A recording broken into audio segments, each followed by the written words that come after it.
The Kardashev Scale, a way of measuring a civilization's advancement based on how much energy it can generate and control. So why is Star Trek a Type 2 civilization and Star Wars a Type 3 on the Kardashev Scale? The Kardashev Scale isn't about starships, weapons, or propulsion systems. It's about what powers them: energy. The more energy a civilization can generate and control, the more advanced it becomes. In Star Trek, the Federation's greatest achievement is the Antimatter reactor, a technology that allows humanity to become a major power within a region of the galaxy. With Antimatter, the Federation can power incredible starships, advanced weapons, powerful shields, and interstellar travel. Antimatter is one of the most powerful energy sources ever conceived by physics. When matter and antimatter collide, they convert directly into pure energy. Nothing is wasted. 100% of the mass is transformed into energy. For most science fiction universes, antimatter represents the pinnacle of power generation. It is the foundation of a Type 2 civilization.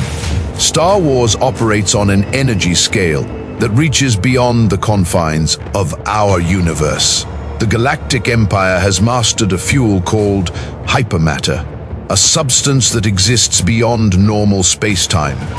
According to Star Wars lore, a hypermatter reactor treats Einstein's famous equation, E equals MC², not as a final limit, but rather as a baseline. The energy output can scale millions of times beyond that of an antimatter reactor, limited only by the reactor's ability to contain the heat.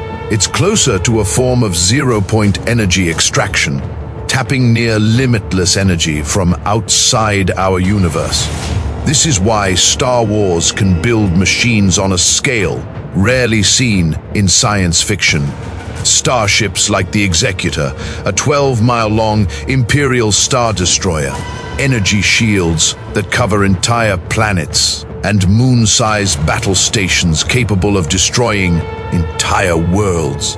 None of these technologies make sense without an energy source operating far beyond conventional antimatter.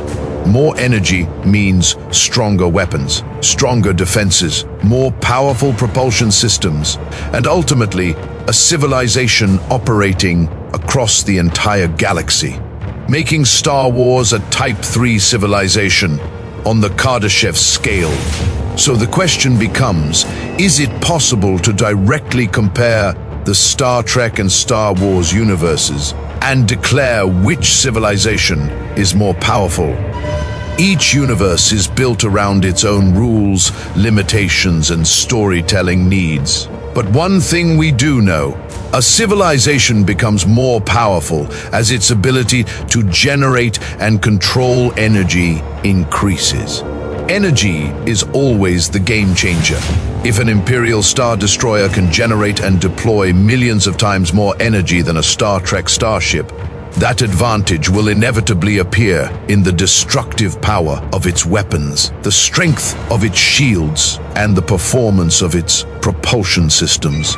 Because in science fiction, just as in the real world, the civilization that controls the most energy ultimately controls everything else.